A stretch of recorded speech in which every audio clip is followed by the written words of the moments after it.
Good afternoon. Prime Minister, allow me to start by thanking you and your delegation for visiting our country and attending the Commonwealth Heads of Government meeting. The Prime Minister and I had very productive discussions, and I think we are going to be doing even more together in the years ahead. I want to thank Singapore for being a reliable partner over the years. We value highly the trade and investment links, as well as the cooperation between our central banks. Both our countries have created a strong foundation. Singapore's development model and its commitment to social cohesion and national unity are very impressive. I hope you and your delegation enjoyed your stay here, and I very much look forward to the time I can visit Singapore again. I now invite you to make your remarks, Prime Minister Lee, and thank you once again for being with us here today. Thank you, President Kagame. Thank you also for hosting me and my delegation. We are very happy to be here in Rwanda. Last week, I attended the CHOGM meeting, and I'd like to congratulate President Kagame for hosting a successful CHOGM. Rwanda has done an excellent job organizing this major in-person, high-level international event, despite the challenges of COVID-19. This is my first official visit to an African country. It's been a very meaningful one. I'm very glad that CHOGM has created an opportunity for me to meet my counterparts in Africa face-to-face, to exchange views and perspectives with each other. I'm also deeply appreciative that I've had the chance to learn more about Rwanda and to further our friendship and bilateral cooperation. Singapore may be geographically far away, but we have many friends in Africa. Singapore's founding Prime Minister, the late Mr. Lee Kuan Yew, first visited Africa more than 50 years ago. Even now, some of the African leaders I met at CHOGM still recall his visit to their countries, and I'm very grateful for this reservoir of goodwill in Africa towards Singapore. Over the last decade, Singapore's interactions with Africa have grown. Our G2G cooperation has increased with regular visits between officials and leaders. More Singaporeans are coming to work here in Africa. Yesterday, I hosted tea for some Singaporeans living and working here in Rwanda. Many of them were young people seeking challenges and opportunities. They've seen the promise in this young society, and they're pursuing their projects here with passion. Our companies are also venturing into Africa. It's a new market for them, but the economic opportunities are growing as the continent opens up to digitalization, regional integration, and global trade. There are many bright spots in Africa, and Rwanda is one of the brightest. Singapore looks forward to deepening our cooperation and increasing trade and investment between Singapore and Rwanda. President Kagame has visited Singapore a few times. I'm very glad to reciprocate by visiting this beautiful and impressive country. Rwanda is rapidly developing, innovative, and forward-looking, building a nation. And I congratulate the President for his leadership in stewarding Rwanda's development over the years. In our meeting, President Kagame and I reaffirmed the excellent state of Singapore-Rwanda relations and discussed areas for further collaboration. Despite the challenges of COVID-19, Our two countries continue to cooperate actively. Our people-to-people ties have remained strong. Leaders and officials have kept up the tempo of engagements, and the President and I are committed to advancing our bilateral partnership. We've established good collaboration, including making new initiatives in the digital economy, in fintech, and even in judicial cooperation. On the multilateral front, Rwanda and Singapore also collaborate strongly, including at the UN. Both are members of the Forum of Small States. We work closely together to advance the interests of small states and strengthen the multilateral system. Singapore is encouraging our people and businesses to venture into new markets in Africa. We are also happy to share our experience in economic development, HR development, and capacity building with others. That's why we established the Singapore Cooperation Program, the SCP, in 1992. SCP programs have been well received by officials of African countries. Over 12,000 African officials, including many from Rwanda, have attended SCP courses in Singapore to date.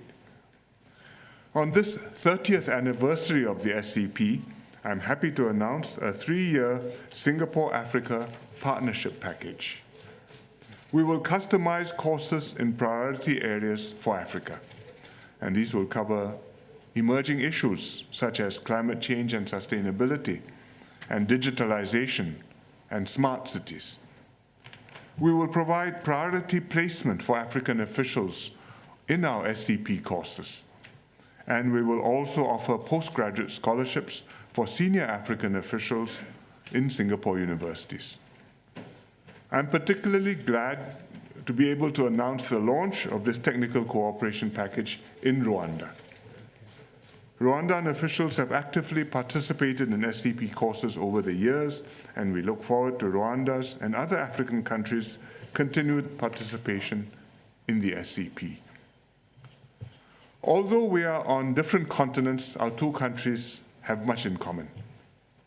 Both are small with limited resources. Both place importance on international cooperation to improve our societies and our people's lives.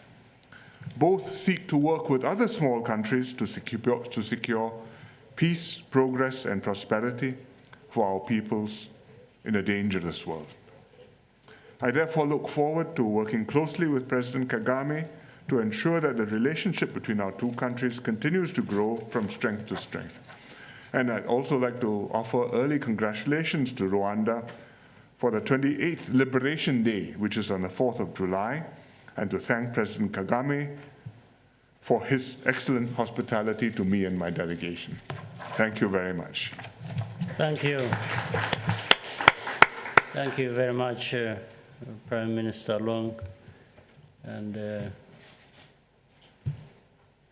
begin with questions from the press. We'll start with Straits Times.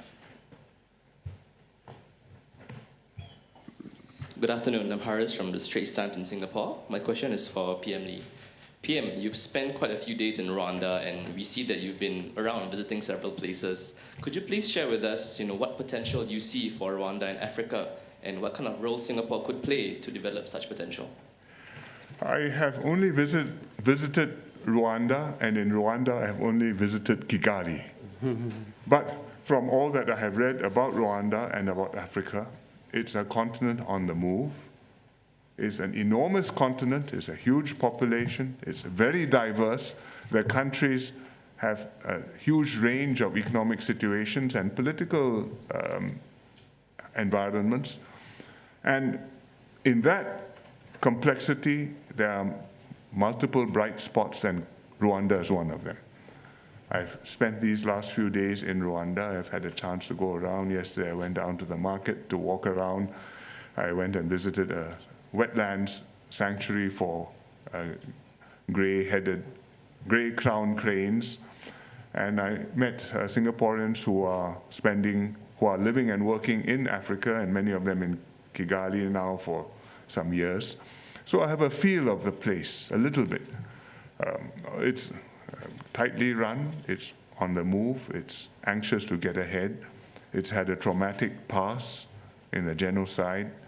I visited the Genocide Memorial for Kigali this morning, and it's determined to pick itself up beyond that, to reconcile the hurt and to move forward and see hope for the future.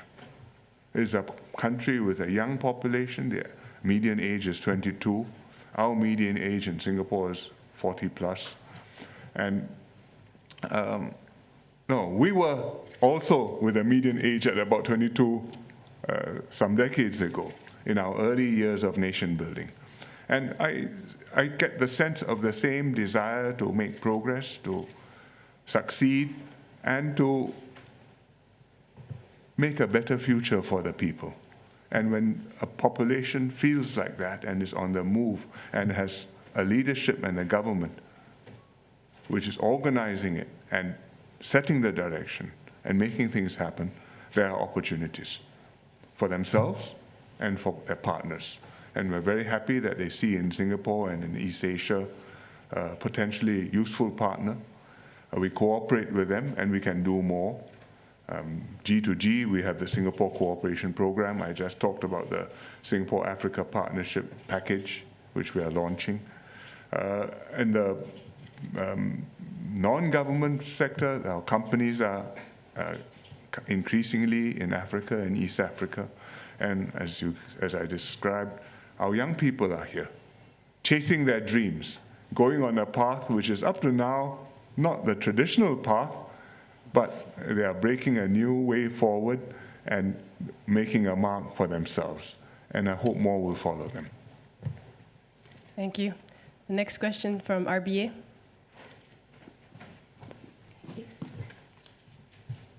Isabel Masoza from RBA. My question goes to the Prime Minister of Singapore and the President of Rwanda. Both countries have faced criticism as you developed your country and economy. I'd like to know what allowed you to pursue your national priorities and stay the course that has now resulted into the success both countries face. What is the question? That we face criticism? And why did we stay the course? Well, I speak for Singapore, Right. but we stay the course because our first responsibility is to serve our people, to do the right thing for them and make sure the country grows. And you have to make up your mind what is right, what's the direction you want to take, how you want to lead the country forward. You may be right, you may be wrong. Nobody is right all the time. Nobody has a monopoly of wisdom in the world. Either you have to listen to views, you have to listen to criticisms within your team, within the country. And even if it comes from outside the country, listen to it objectively. Does it make sense? Do they have a point? Have I made a mistake? Can we do better? And if so, we do. Change. Better take it, find a way, remedy whatever is not right. But then you will still get criticisms, even when you're trying to do the right thing. And you will have to ask yourself, what is it which the purpose of this criticism? If they're trying to help you to do better, then you listen to it. In the end, you have to make up your own judgment because you carry the responsibility for the outcome. The person who is criticizing, if I follow your advice and things go wrong, can you feed my population? Can you take them if they become refugees? If not, thank you, I appreciate your goodwill, but I have to carry the responsibility and I have to make the decision. On the other hand, there are also some critics who will take the view that you don't fit their model of how countries should operate, or you don't share their priorities and values, and that you should share their priorities and values. And the world is a big place, countries are diverse, we have different circumstances, different histories, different cultures, different aspirations, and therefore different values and different ways of running our country. And if you have a different view, Well, I respect your view, but I ask you to respect my view. And if you criticize me, and we don't think it is a fair or correct criticism, or your facts are not correct, well, then I will respectfully disagree with you and set down my perspective and explain why I'm doing things this way, so that I convince my own people and they do not get confused. And so that anybody else in the world can listen to you and listen to me and make their own judgment. And ultimately, the test is this. We are here, we are leading the country, we are responsible to our population as elected leaders, and we face elections. So we're trying to do the right thing. We will account at the elections. If the people endorse what we do, we will continue to serve them with their mandate.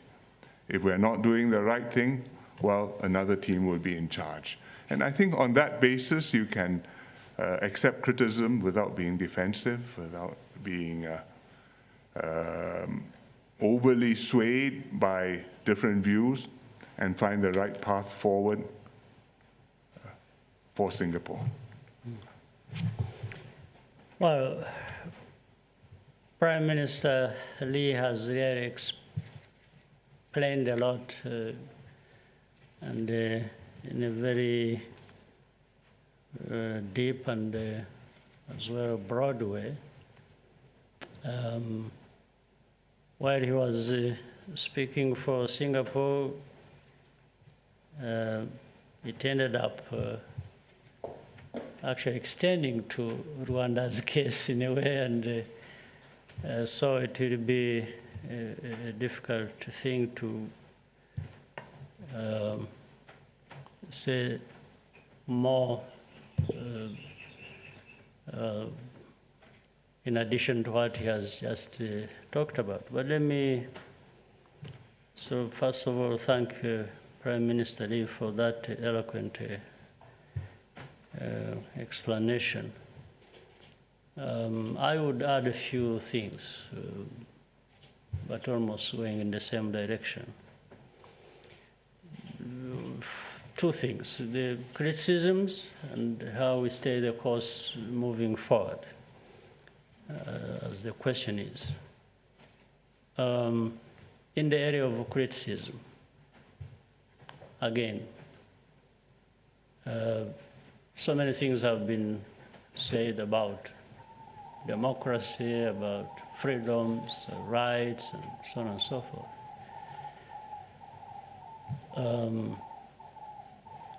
Democracy actually may mean one thing, broad thing, but it expresses itself in many ways.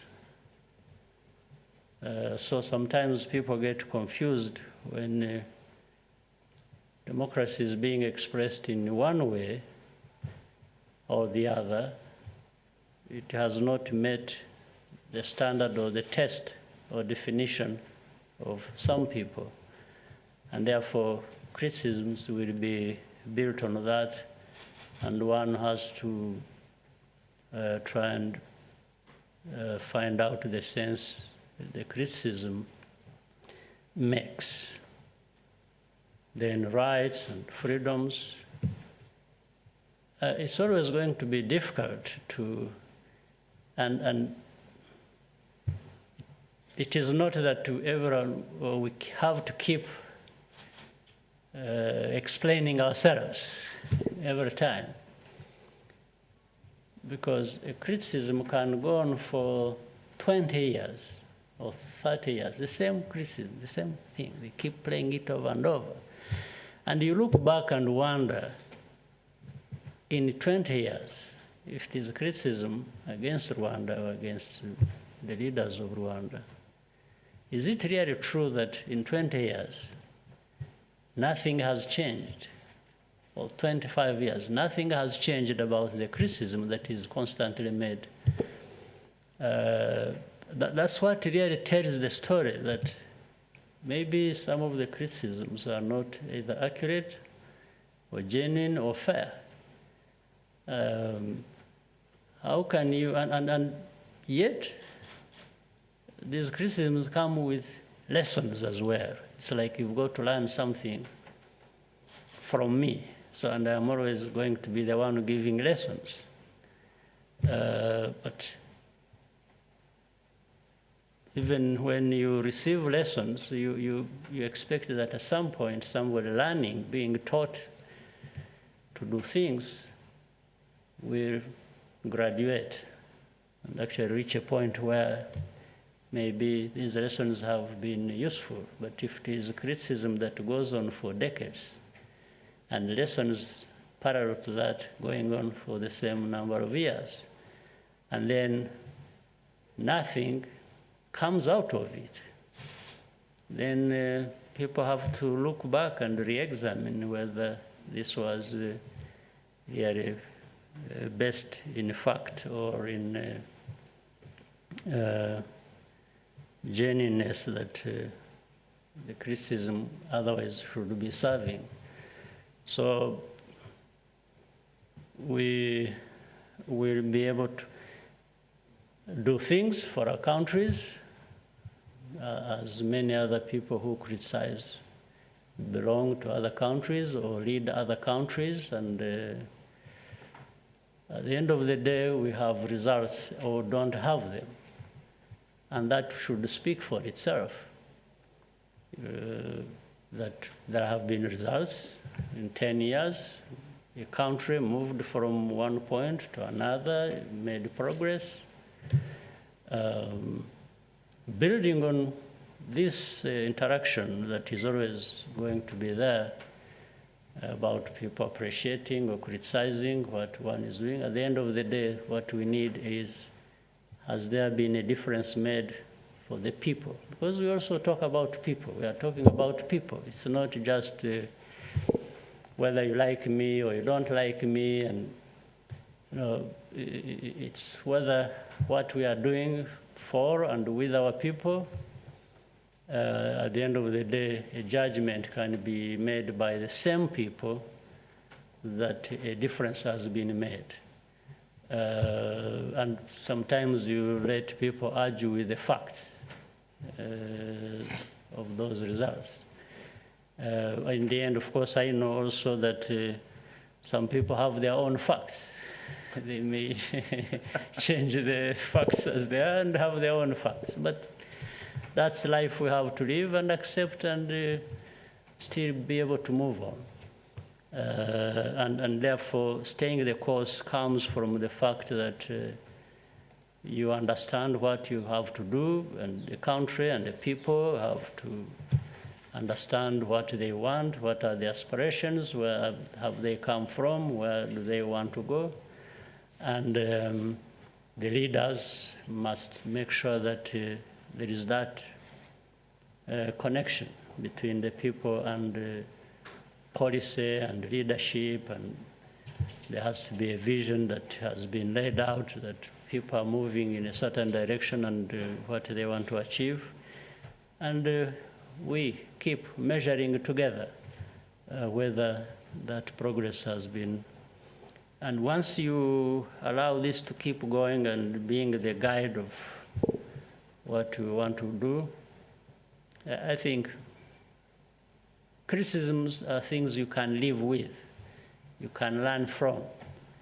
But at the end of the day, people need food at the table, need security, need to be free to do whatever they want. They need to connect with the rest of the world, and so on and so forth. So we may not get things 100% right, and who does anyway? I don't know. But a certain level of progress is measured, is considered something that you keep building on and move on. So that's good you brought it up to that question, because actually there are many similarities between Rwanda and Singapore. in many of those areas. Of course, Rwanda still being at a much lower level of development, and we want to pull ourselves out of that and move on. Singapore, clearly at a higher level of development. And I think working together, and as Prime Minister Lee explained, even the support Singapore has been extending to some of our countries. Rwanda has benefited already a lot from our partnership with Singapore. Singapore has been generous enough to extend this cooperation to the rest of our continent. I know many countries also need that, like Rwanda has been needing that. So I can only assure you and Mr. Prime Minister that we will work together and learn from criticism, but also make progress. Thank you. Next question from Royal FM. Good afternoon. My name is Jackie Lumbasi, Royal FM. My question goes to Prime Minister Lee. There's a general feeling that the Commonwealth as a body benefits countries or members with huge economic muscle compared to the smaller economies. What is your view on such sentiments, Prime Minister? Well, the Commonwealth is an association of countries. Many have had historical connections with Britain. Some haven't, but have decided that they would like to join the Commonwealth and to work together and cooperate together within the Commonwealth. We work out where we can cooperate, where we can help one another, where we can find win-win opportunities to collaborate, and we do so. The scope depends on how far the individual countries are prepared to go. Some of it is done through the auspices of the Commonwealth, formally, the Commonwealth Secretariat. I think in the scheme of things, that's rather modest because the amount of resources available that way is not huge. But there's a lot of other cooperation which goes on between Commonwealth countries because we know we are fellow Commonwealth members and therefore we work informally together with each other. And that is the value of the Commonwealth, that we cooperate. With that branding, we are both Commonwealth countries. There is a certain, I won't go on to say shared values, but certain commonality in a broad approach and mindset, which means if I work together with you, I think it's likely to go somewhere. And that's very valuable. There's another aspect of the Commonwealth, which is development assistance to the not so developed members. And that's welcome too. Inevitably, the needs will be much greater than the resources available. But the most valuable development assistance really, as I explained just now, is in terms of developing technical capabilities, human resources, and uplifting the education of the people. And that's the way the Singapore Cooperation Program is designed, and particularly the Singapore-Africa Partnership Package. And that's also Singapore's experience when we were not yet so developed young economy, and we received help from the Commonwealth and other Commonwealth members. For example, there was a scheme called the Colombo Plan Scholarships. Australia, New Zealand, and some other countries gave scholarships to Singapore and other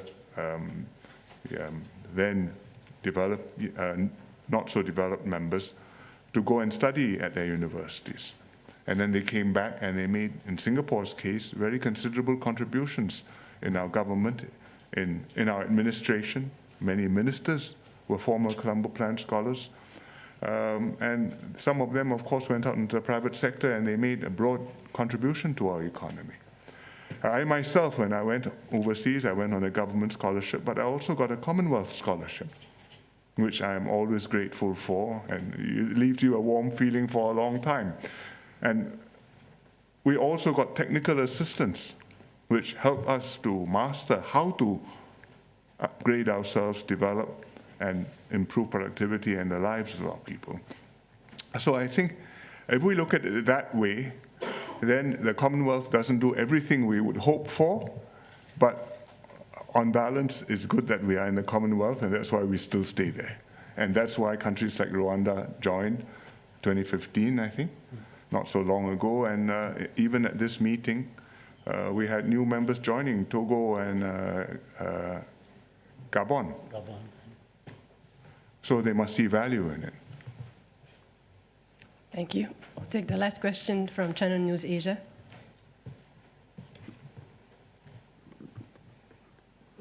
Hi, this is Sheldon from Channel News Asia. My question is for President Kagame on our ties between the two countries. What do you see Rwanda doing more with Singapore as well as with Asia? Thank you. Right. With Singapore and Asia, Rwanda is already doing some things, but the most important ones to us, and I guess the partners we deal with value that, is one, trade and investment. How do we increase trade and investment with each other? And many other things we do are in the area of education. Young people have been getting education from Singapore, from other parts of Asia. We work together in the area of technology, which really catalyzes our development. And as we see what it has done, what technology and the use of technology has contributed to the development of either Singapore or those other Asian partners. We look at issues of security. We want to work with them on dealing with climate change, which affects every part of the world. There are practices, there are again technologies, there are scientific research efforts that have been made in different parts of the world, and notably Asia, Singapore are at the forefront of this. This really, and of course, I can't forget to mention looking at the situation you have had in the recent past of this pandemic, the health sector. How do we deal with each other? How do we cooperate in this area where we strengthen our capacities and possibilities to meet healthcare challenges and the future challenges brought by these pandemics. So the area covers a lot of ground and needs, but for us, the way I have outlined them becomes our priority. Thank you, Excellencies. This marks the end of the press conference. Mr. Prime Minister, we wish you an enjoyable rest of the stay here in Rwanda. Thank you. Thank you very much. Thank you very much. Thank you, President.